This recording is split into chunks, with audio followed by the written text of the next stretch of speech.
Let's talk about running shoes. The running event just happened in Austin, Texas, featuring all of the running shoes or most of them. And I wanted to take a look at them and give them I'm very excited about that. I think it's going to be a banger, a stud shoe, or I don't know if that's really going to work out. I could see that one being a dud. Now, I have no idea, right? But every year I have no idea. And me personally, I'm an eternal optimist. I want to believe that every shoe is going to be incredible, and most of the shoes, they're really good anyway. But in retrospect, I can always look back and be like, well, yeah, like Kinvara Pro and Mach X weren't quite what I thought they were going to be. So I'd love to hear your take in the comments below. Subscribe, all that good stuff. Let's get to the 2025 shoes, starting with the Endorphin Elite V2. All right, the Endorphin Elite V2. I won't do that with the coffee. This whole thing, I promise, is just a prop. So this is a weird case because this shoe is already out. It got a limited release and it's not technically out. It doesn't launch everywhere until 2025. But I know a couple of runners who got their hands on it. They love the Endorphin Elite V1 and they got their hands on V2. I asked them about their ride experience. They really enjoy V2, but it's not quite V1. That being said, no shoe is like the Endorphin Elite V1, so I'm gonna say stud. Let's keep going down the Saucony Endorphin line. Next up, we have the Saucony Endorphin Trainer. New shoe from Saucony, and I'm gonna go dud. Yeah, I know. It's hard because like I don't ever wanna say dud. I wanna say stud every time I'm really pulling for the shoe, but here, calm down. Here's why I'm going dud. I'm going dud because it's the first version of it. It's the 1.0. And companies, it usually takes them a while to refine a shoe to get it right. So like look back, I already mentioned the HOKA Mach X, the Kinvara Pro, those Super Trainer 1.0s were duds. You know, they looked really good and very promising, but they didn't really pan out. And also something I was thinking about is the Endorphin Shift.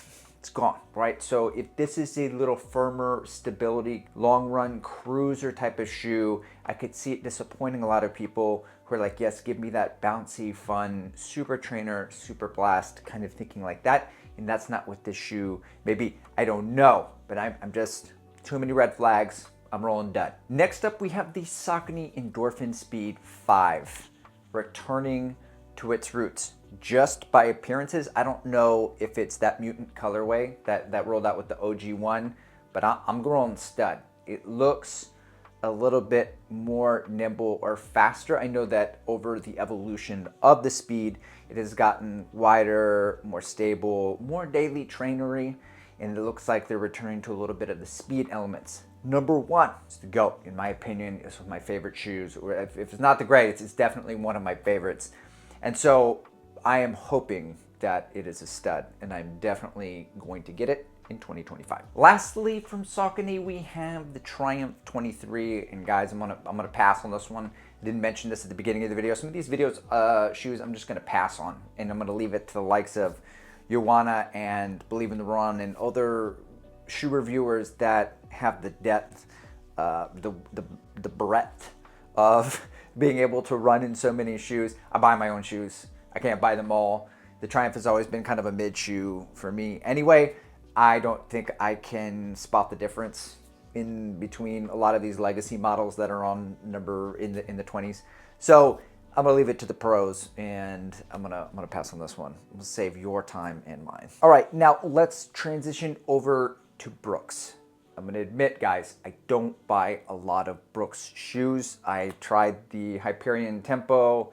I have tried the Levitate at one point in time. Not a huge fan. A lot has changed since then. I am going to return to Brooks this year and give them a shot.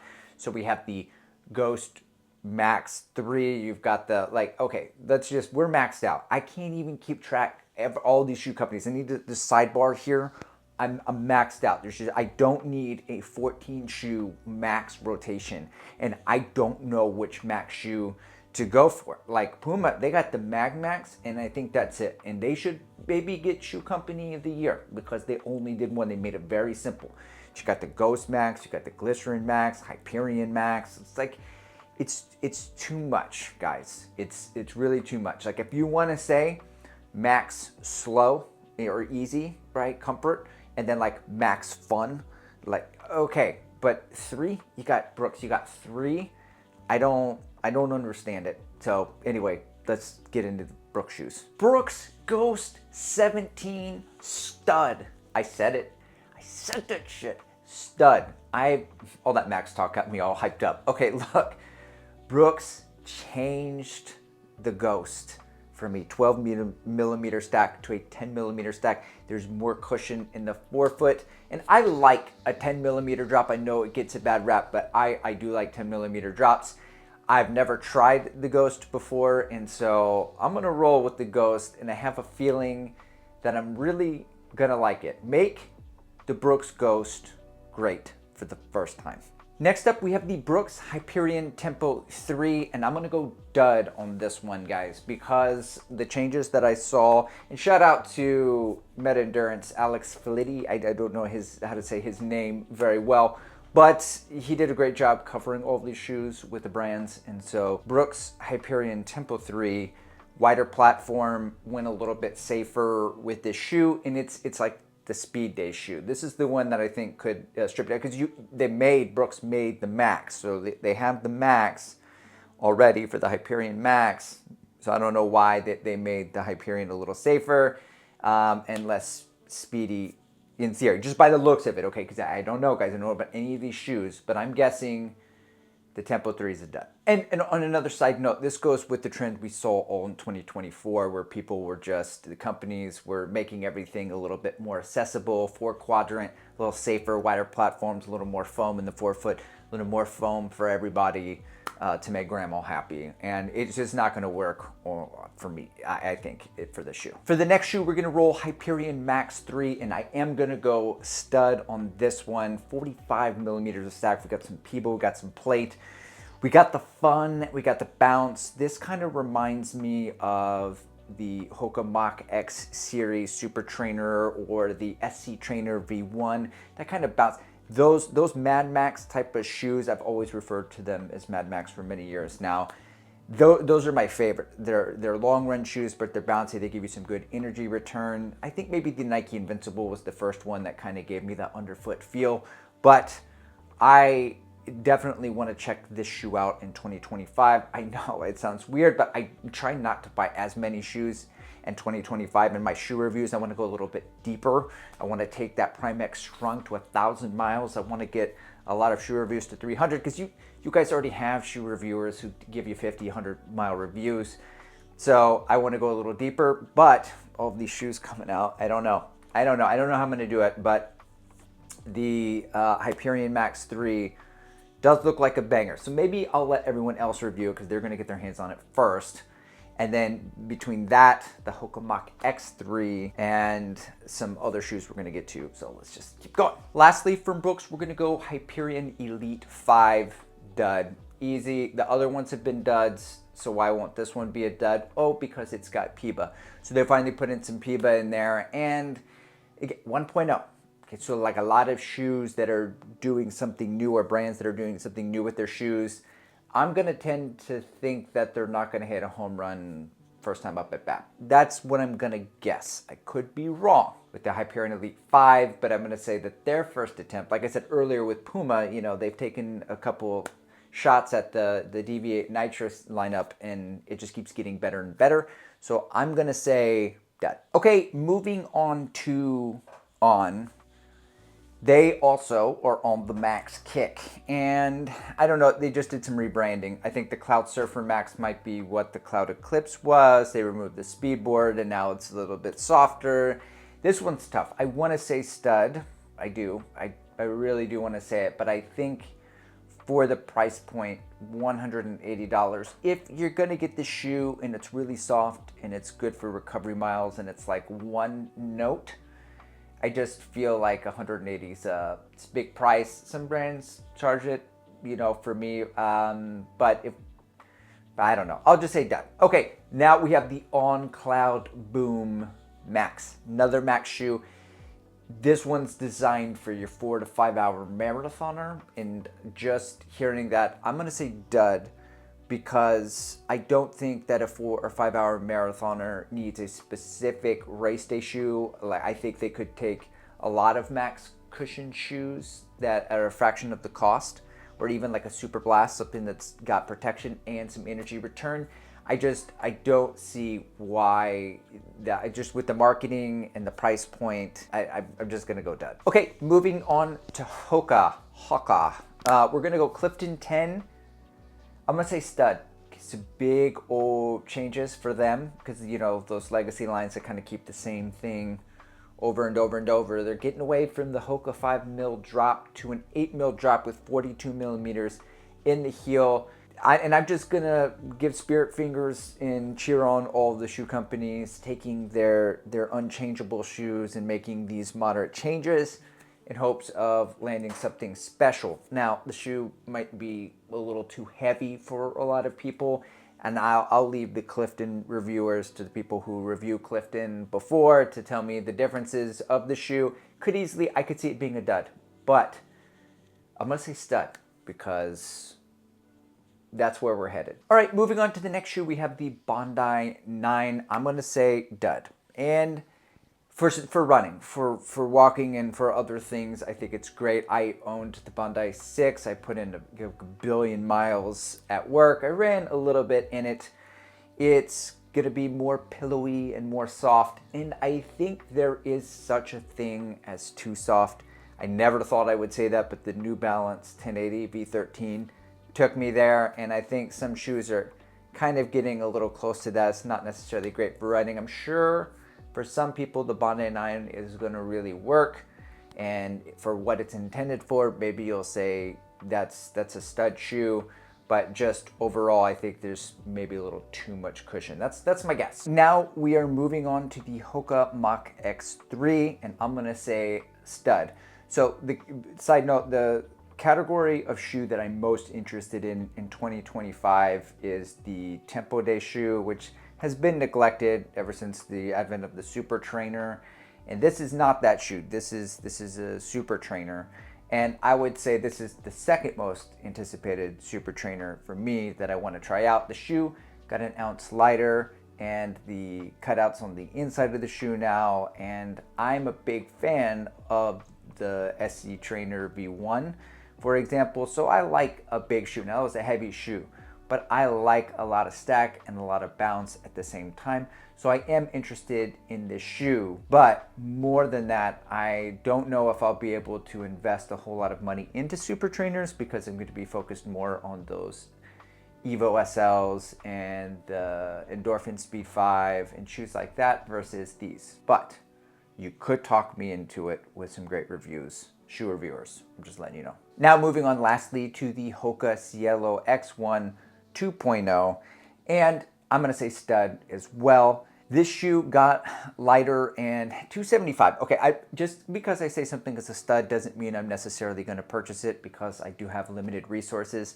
And when shoe companies charge $275, I think of the Alpha Fly version 1, which is my favorite super shoe of all time. It's the GOAT, and it's a hard bar to compare yourself to. And you know, HOKA charges the premium price on a lot of their shoes. And ironically, this shoe seems like it's gonna have a lot of that bounce and energy return, and now it's lighter. So if shoe reviewers come out and they're like, this is shoe of the year, this is a straight Alpha Flight killer, I'll probably buy it. But otherwise, I won't. But that doesn't mean I don't think the shoe will perform very well. I think the shoe will definitely be stud material for sure. All right, moving on to MIZUNO. Now guys, I ran in a lot of MIZUNO shoes last year. I made many videos, or some videos, on all the shoes that I ran in, which I'll put right here if you're interested in watching it. They had 4 mystery shoes, but those were like 3 of them were really like just the next iteration of shoes that already exist. So for example, mystery shoe number 2 is essentially the Neo Vista number 2. And the changes they made to that were subtle. So it was the first one was a little too soft on the landing for some, and so they have like a second foam that kind of provides some stability and more energy return back, which I'm very interested to see what it feels like. And then there were some complaints probably on the knit upper, so they added a little bit of reinforcement on the side, but it's still a knit upper. Those changes will probably be positive, and however you felt about the Neo Vista the first time is probably how you're going to feel about it the second time. I have 250 miles in the shoe. I love it. I think it's a stud shoe, so I think the second one will be a stud shoe as well. All right, for mystery shoe number 3, this is like the Wave Rider number 29 essentially, and similar to Brooks and similar to HOKA with the Clifton. This is their legacy line. They made some changes. They took that 12 millimeter drop and they're bringing it down to 10. They raised the shoe over all 4 millimeters of stack in the heel, 2 more millimeters of foam in the forefoot. All of these legacy lines making these small changes. I'm going to say stud. I'm just going to send good vibes, good vibrations to all of them to see. Now, all Mizuno shoes, I will say, I go up a half size because they fit a little bit tight, but I'm very interested in the Wave Rider 29. So maybe I will try the Brooks Ghost, the Clifton, and all of these staple daily trainers from the brands. All right, next up we have mystery shoe number 1 from Mizuno. This is the only shoe from them that seems to be like a new offering. And I'm gonna say a dud. And we could be 50-50 on this one, okay? I mean, they're all technically 50-50 if we're being fair. But I'm gonna say dud, one, because it's, again, their first time trying to make this happen. Okay, like any 1.0, I'm gonna lean towards stud. And it seems like it's the Neo Vista with no plate and a little bit more of a heel. And I mean, you don't know until you run in the shoe and you get that foam underfoot to see how it reacts or responds. But I'm just not so sure what that ride experience is gonna be like. So I'm gonna say dud. Okay, so some brands like Topo, I am not qualified to say because I haven't run in Topo shoes. I don't know anything about Topo. There's so many brands out there. They're just one of those brands that I can't get to, including Salomon, even though Salomon's coming over to the roadside. Still can't do it. Like, speaking of which, Mount to Coast, they've got the R1 and the S1 for the roads. They have 2 new trail shoes. I don't run trails, so I can't weigh in on the trail shoes, so I'm gonna pass on all 3 of those brands or for this video or conversation anyway. All right, Nike. I'm very excited to try Nike this year. It's been a while. Usually it's just Vaporfly, Alphafly talk, but now it seems like they've put a lot of energy and focus and creativity into their daily line for all Nike shoe talk. You should go subscribe to Sagasu Running. This guy named Chris just loves Nike. If you're watching this video, you probably already subscribed to him anyway. So Vomero, the Vomero 18. I like the Vomero. I'm still running in the Vomero 16.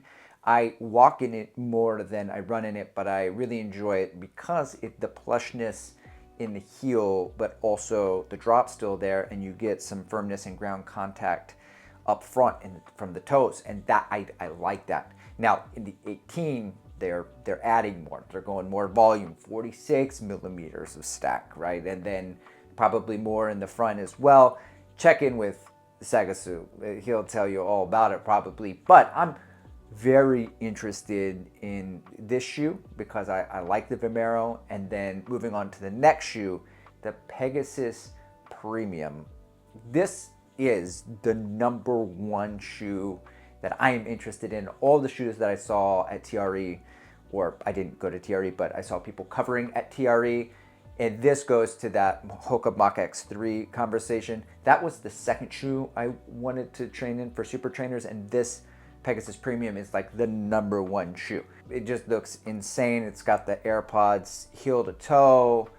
You see the heel smash tests online. They look incredible. It looks like bouncy, stack, fun, a wild ride. I don't like stable rides. I like wild rides. Nova Blast 1 is one of my favorite daily trainers of all time as well. So sign me up for some chaos.